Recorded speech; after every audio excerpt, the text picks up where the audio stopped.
sunt acasă, în sfârșit! După 2 săptămâni de spitalizare și alte 2 săptămâni în care părinții au avut grijă de mine, în care am stat și iar am stat, sunt înapoi. Și de data asta nimic nu mă mai poate pune pe pauză.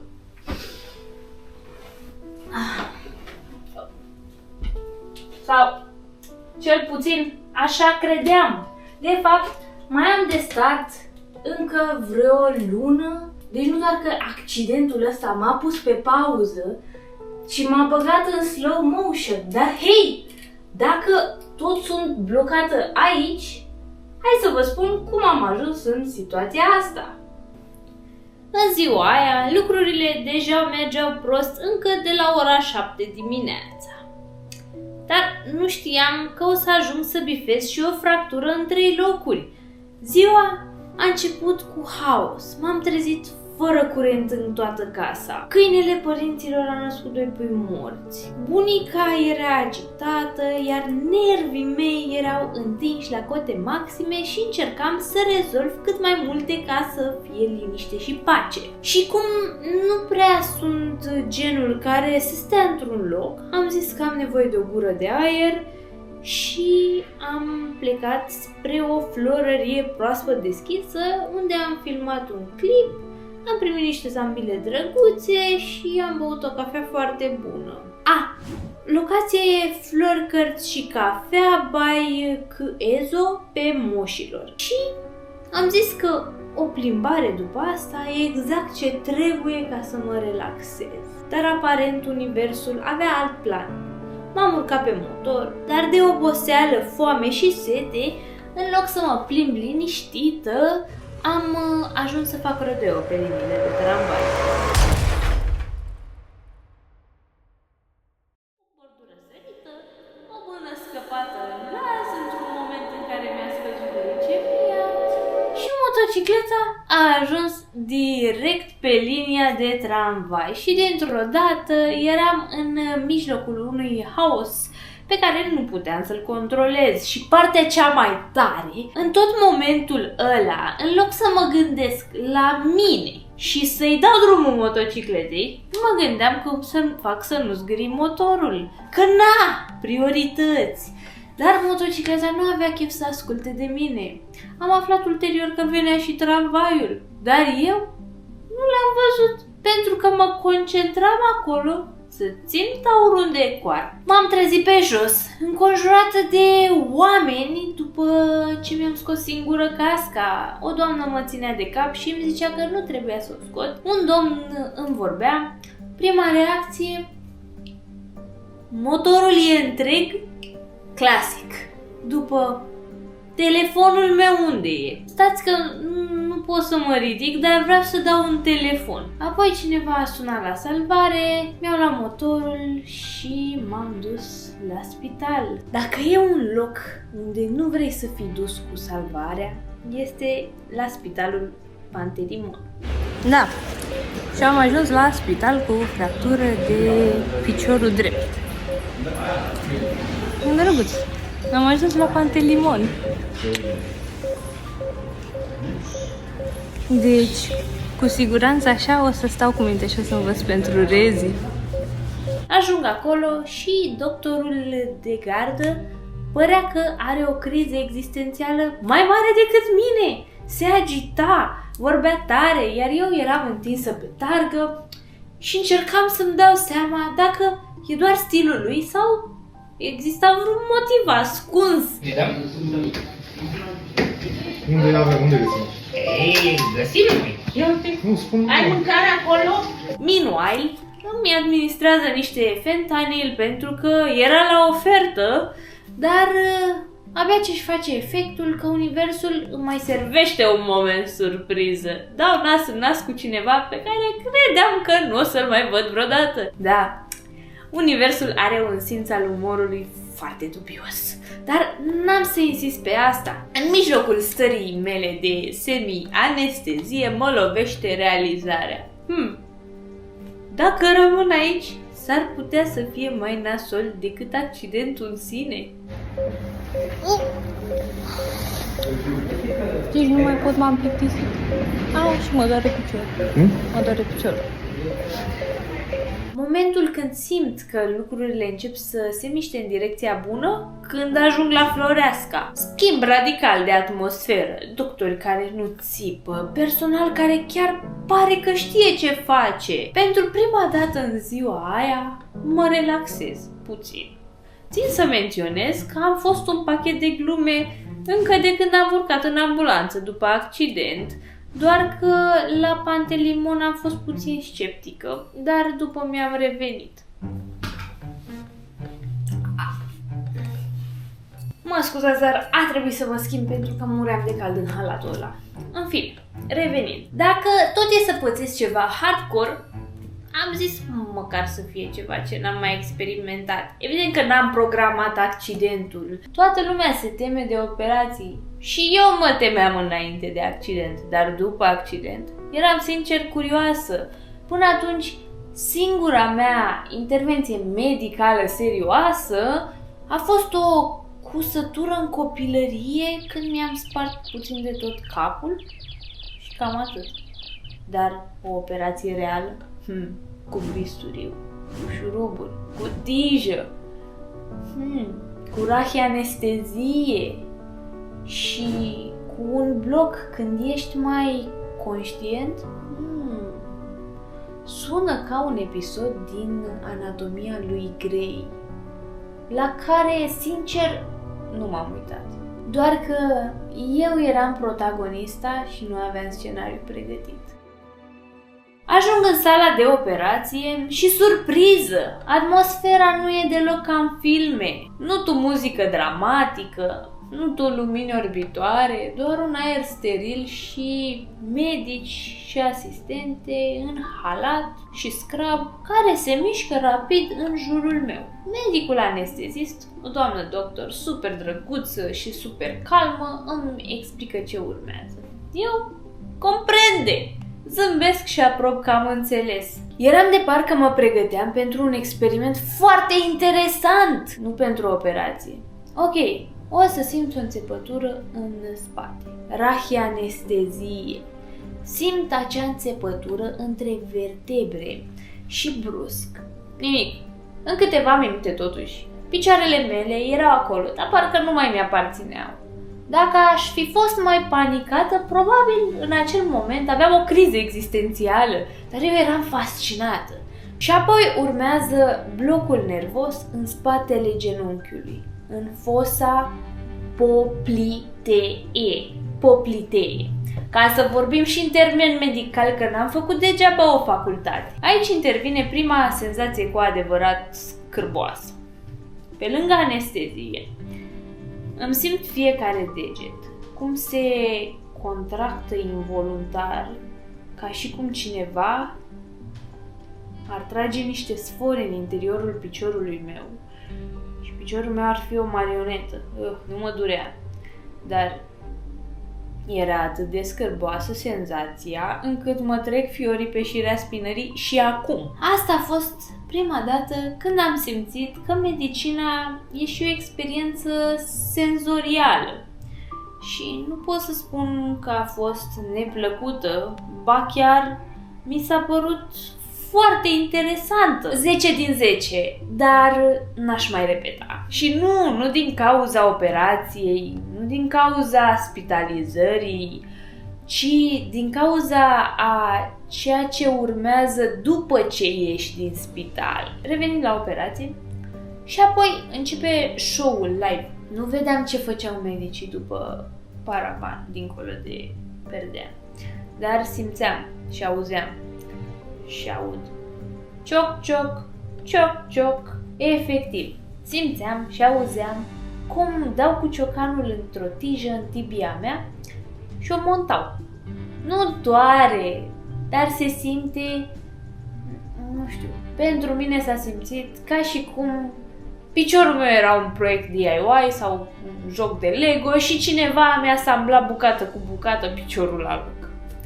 La început mi s-a părut fascinant, dar după câteva minute, vai de capul meu ce m-am plictisit.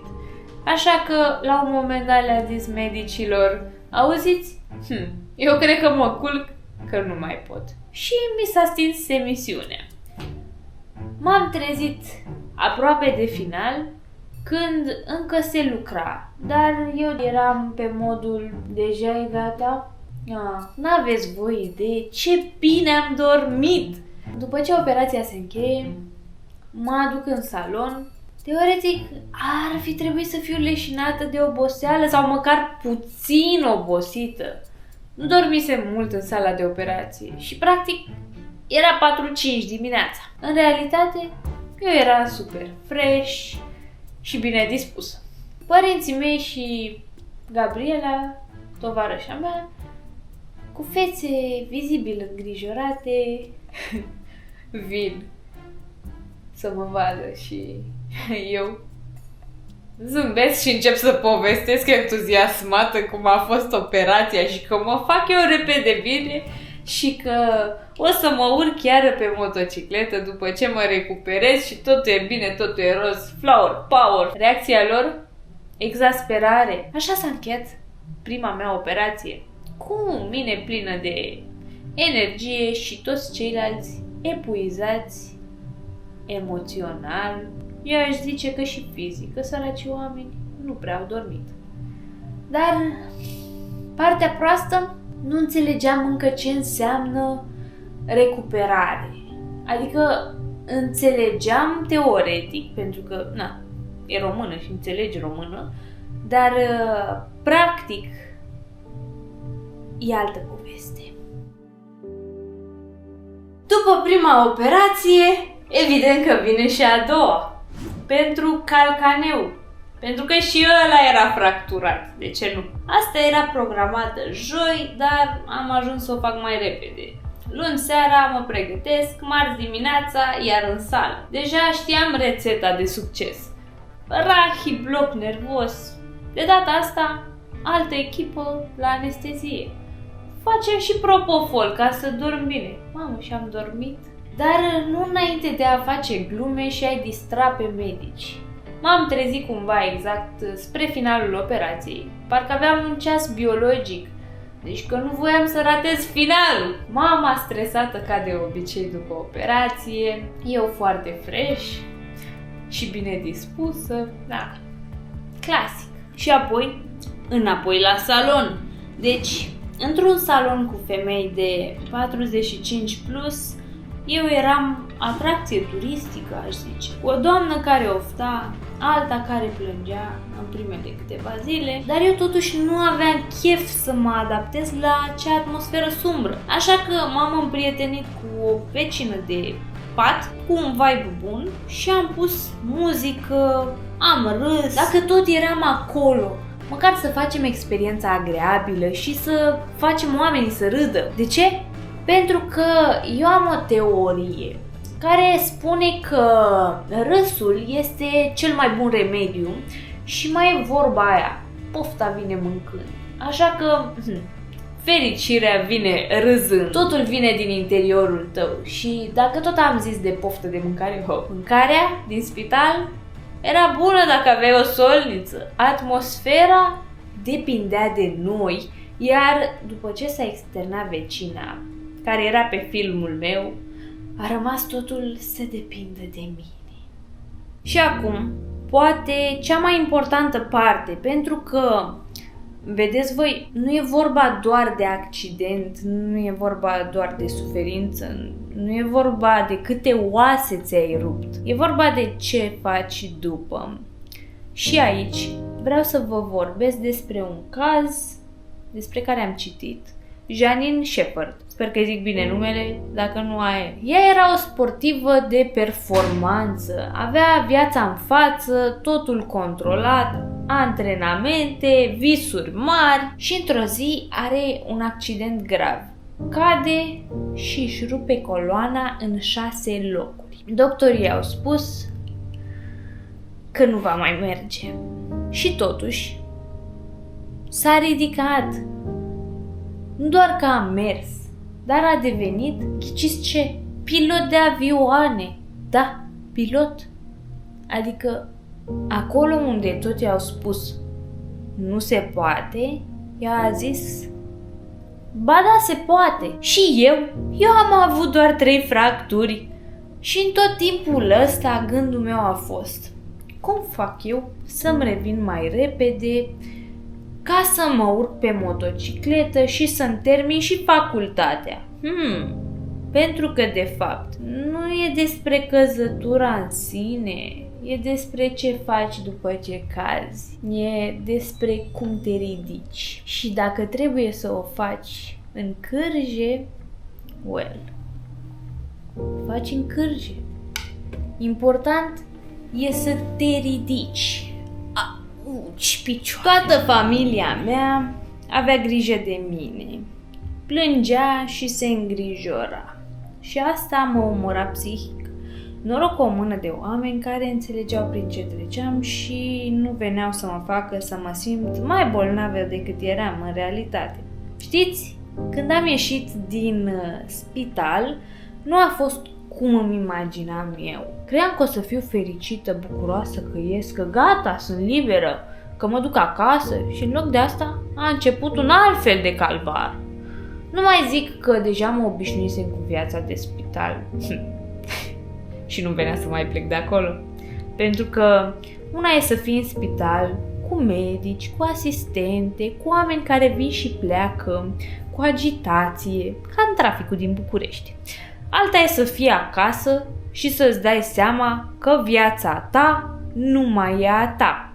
Acasă, părinții mei au simțit că e nevoie să aibă grijă de mine non-stop cât erau acasă și să-mi amintească ce eforturi fac ei că să mă refac și că n-ar mai trebui să mă urc pe motocicletă vreodată. În fine, și eu sunt genul de femeie care își face singură cafeaua, mâncarea, își cară singură rucsacul cu 15-20 de kg în el și brusc nu puteam să fac nimic singură, dar nimic. La început, mama trebuia să mă ajute să mă spăl, să mă îmbrac, să mă ridic din pat, să-mi aducă apă, să mă întrebe din oră în oră, ai nevoie de ceva? Ceea ce sună super drăguț, nu? Dar după o zi, 2, 3, îți vine să urli, am nevoie să fiu lăsată în pace, să fac ceva singură, orice. Ups, vă rog eu, mi-au căzut cârjele. În fine, mi-am dat seama atunci că independența e ca aerul. Nu realizezi cât de mult o iubești, cât de importantă e pentru tine până când nu mai ai acces la ea.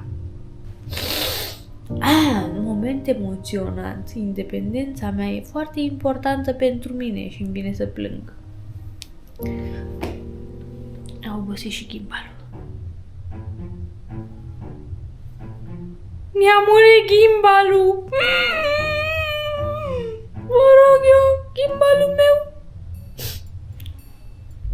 Vreau și eu 2 unghiuri deodată, să nu filmez 7 cadre separate, ca să alterneze, ca să nu vă plictisiți voi pe YouTube că vă pun același cadru, unul după altul. Și aveam și eu nevoie de 2 cadre și mi-a murit gimbalul acum.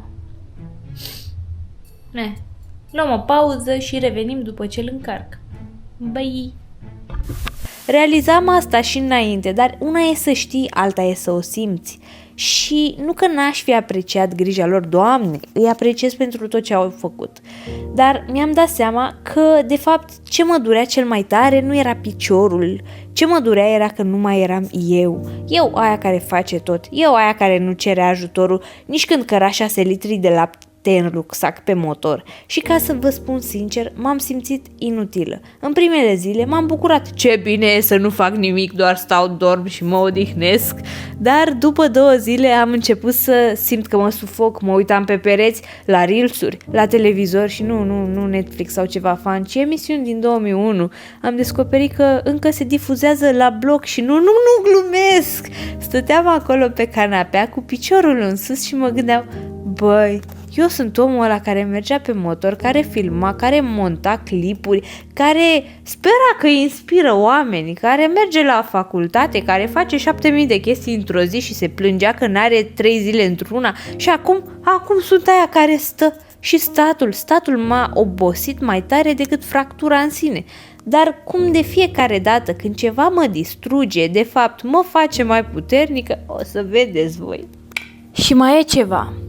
Faptul că pe lângă independență am pierdut controlul asupra vieții mele, controlul pe care eram obișnuită să îl am. Eu care mă trezesc și știu exact ce am de făcut mâine, care își face listă pe ore și nu are timp să facă tot ce își propune. Brusc, nu mai știam nici măcar dacă mâine o să reușesc în final să-mi pun o șosetă singură. Și poate cel mai greu eram pusă să accept asta. Au fost câteva momente când am avut căderi nervoase, nu o să mint. Puține, cei drept, când stăteam pe canapea și efectiv simțeam că mi se scurge creierul și mi se preling neuronii acolo. Că nu mai pot, că mă topeam, că mă pierdeam pe mine. Am avut momente în care m-am enervat, am plâns, m-am supărat pe ai mei, m-am supărat pe mine și iar m-am supărat pe ai mei, care, deși voiau să mă ajute, îmi păreau că îmi invadează viața. Și știu că asta sună rău, dar nu aveam cum să le explic că nu voiam să fiu ajutată. Voiam doar să fiu lăsată în pace și să încerc să fac singură, așa cum m-am învățat până atunci. Și cred că asta e o lecție mare. Să fii bolnav e una, dar să fii tratat ca și cum nu poți să faci nimic, aia e altceva. Aia te doare mai tare decât orice fractură, orice durere fizică. Și atunci am avut, bing, revelația. Viața poate te pune pe pauză, dar dacă te lași pe pauză prea mult, o să uiți cine ești tu cu adevărat. Și cum nu voiam să uit cine sunt, nu voiam să uit de mine, aia care urcă pe motor, care filmează, care râde, care e pe val, era pe val, în capul meu cel puțin, așa că am început să mă lupt după o săptămână. În fiecare zi am început să mă ridic puțin, să merg 2 pași, să mănânc la masă, să-mi aduc singură paharul cu apă, chiar dacă era mai greu. Să nu las pe nimeni să-mi ia controlul asupra vieții mele. Pentru că eu nu sunt genul care stă pe loc. Eu sunt genul care merge. Că o fi pe 2 roți, că o fi pe 2 cârje.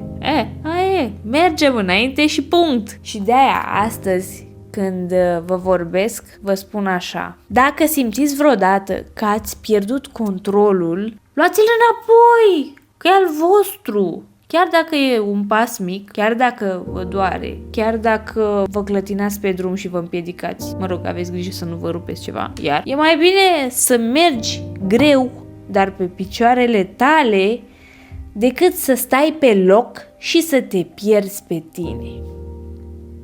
Confucius. Eliza 2025.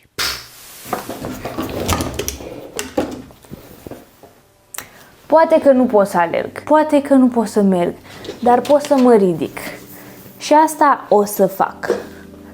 Și o să mă duc în cârje la facultate, dacă asta înseamnă să-mi revin mai repede. Sper. Știi, după tot ce am povestit, mulți ar zice că am avut ghinion, că mi s-a întâmplat ceva nasol. Dar eu nu cred că a fost ghinion. Cred că, într-un mod foarte ciudat și cam brutal, universul m-a oprit. A zis: stai, fată, că nu poți să mergi așa pe repede înainte toată viața. Ia o pauză, ia-ți concediu. Forțată dacă nu vrei, de bunăvoie. Aia e. Și m-a oprit. M-a pus pe slow motion, că altfel nu știu dacă mi-aș fi oprit singură. Accidentul ăsta m-a învățat multe. dar cel mai tare m-a învățat o lecție pe care n-am putut să o învăț mișcându-mă. A trebuit să stau pe loc ca să o înțeleg. A trebuit să nu mai pot să fac nimic ca să văd ce contează cu adevărat. Pentru că, vedeți voi, noi alergăm de dimineață până seara. Alergăm toată ziua. La job, la facultate, la prieteni, la visuri, la planuri, mereu next. Și uităm să ne oprim, să respirăm, să ne uităm la noi. Dar când nu mai poți să alergi, ce faci? Când nu mai poți nici măcar să mergi, atunci vezi cine ești cu adevărat. Eu am descoperit că nu ești mai puțin puternic atunci când cazi. Nu ești mai puțin tu dacă nu poți să faci tot ce făceai înainte. Ești la fel de puternică, poate chiar mai puternică, pentru că puterea nu vine din a alerga, din a urca pe motor, din a fi non-stop în mișcare. Puterea vine din a nu renunța la tine, din a te ridica chiar și din cel mai mare căcat, vorba aia. Din a spune, ok, am căzut, dar this is not the end. Și cred că toți cădem la un moment dat. Fie că e un accident, fie că e o problemă de sănătate, fie că e o pierdere, o dezamăgire, fiecare are căzătura lui. Dar ceea ce contează nu e că ai căzut, contează ce faci după, contează cum te ridici. Și da, poate uneori te ridici pe cârje, poate nu te ridici în pas de defilare pe tocuri, dar te ridici. Și asta e tot ce contează. Și poate cel mai important, am învățat că viața nu o să meargă mereu așa cum vrei tu. Nu contează cât de puternic ești, cât de organizat ești, cât de atent ești, cât de capabil ești, viața uneori o să te ia și o să dea cu tine de pământ de nu te vezi fix când ți-e lumea mai dragă, fără să te întrebe dacă e ok pentru tine acest program. Și atunci ce faci? Răspunsul meu e simplu. Te ridici. Vineri mi-am scos firele, m-am întors acasă, dar n-a fost ca la început. M-am întors altfel. M-am întors cică mai puternică, mai conștientă, mai atentă la mine, la ce vreau, la ce simt și nu o să mă mai las pe nimeni și nimic să-mi pună pauză. Poate că universul a reușit să mă pună pe slow motion, dar când dau drumul la play, să vă țineți, pentru că da, o să mă urc din nou pe motocicletă la un moment dat, dar o să urc cu lecția asta adânc în cap.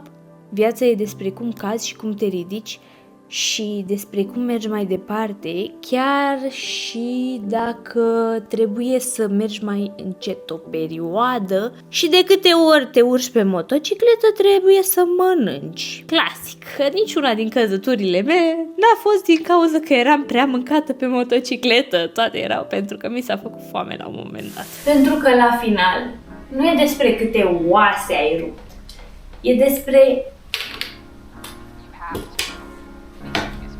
câte vise nu lași să se rupă.